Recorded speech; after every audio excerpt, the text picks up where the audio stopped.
আজকে একটু ভিন্নভাবে চাপা শুটকির ভুনা করব, দেখেন কতটাই লোভনীয় হয়েছে। আসসালামু আলাইকুম। আজকে আমি চাপা শুটকি বানাবো, নরসিংদীর ঐতিহ্যবাহী একটি খাবার। তার জন্য আমি সব কিছু এখানে রেডি করে নিয়েছি। প্রথমে আমি শিলপাটায় ভিজিয়ে রাখছিলাম কুসুম গরম পানিতে মরিচগুলি, শুকনো মরিচ। এখন এগুলি বেটে নিয়েছি। এই যে দেখেন বাটা হয়ে গেছে। এখন আমি যেটা করব, দুইটা নিয়েছি নলিতে আলু। আলুগুলি আমি থেতলে তারপর বেটে নেব। যারা একটু মরিচ কম খান তারা এইভাবে কিন্তু বেটে দিতে পারেন। এই যে দেখেন আমি আলুগুলি বেটে নিয়েছি।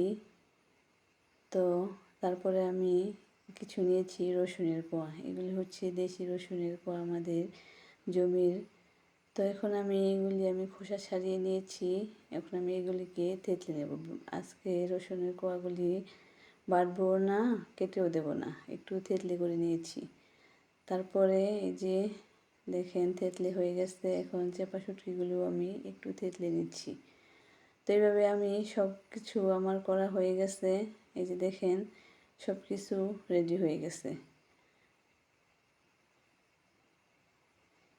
এখন আমি কিছু পেঁয়াজ কুচি করে নেব।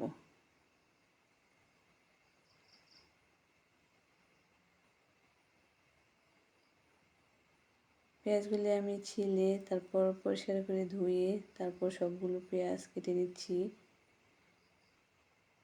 এই যে দেখেন আমার হয়ে গেছে পেঁয়াজ কাটা। এখন আমি একটি মাটির চুলায় আগুন দিয়ে দিচ্ছি।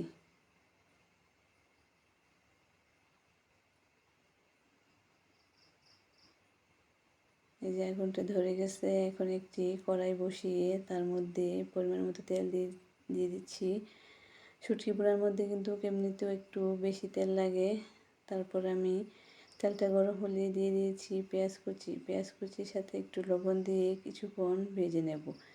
তারপর থেতলে করা রসুনগুলি দিয়েও কিছুক্ষণ ভেজে নেব। তারপর আমি সব কিছু একসাথে দিয়ে দেব। একসাথে দিয়ে ভালো করে নেড়ে চেড়ে সব কিছু একবার ভালো করে মিশিয়ে নেব। আর এই প্লেটের মধ্যে একটু পানি দিয়ে আমি মরিচগুলিকে ভালো করে পরিষ্কার করে দিয়ে দিয়েছি। আর একটু সামান্য পরিমাণ লবণ দিয়েছি। এখন আমি খুব আস্তে আস্তে জাল করে শুটকি ভুনাটা রান্না করব।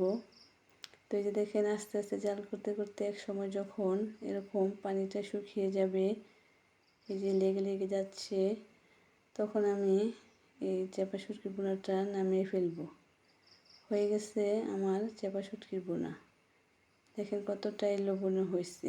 এইভাবে চাপা শুটকির ভুনা করলে কিন্তু বাড়ির সকলেই খেতে পারে, ছোটো বড়ো সবাই খেতে পারবেন। তো এই যে দেখেন আমার চাপা শুটকির ভুনাটা কিন্তু অনেক মজা হয়েছিল। তো সবাইকে অসংখ্য ধন্যবাদ আমার ভিডিওটি দেখার জন্য। সবাইকে অনেক অনেক ধন্যবাদ। আল্লাহ হাফেজ।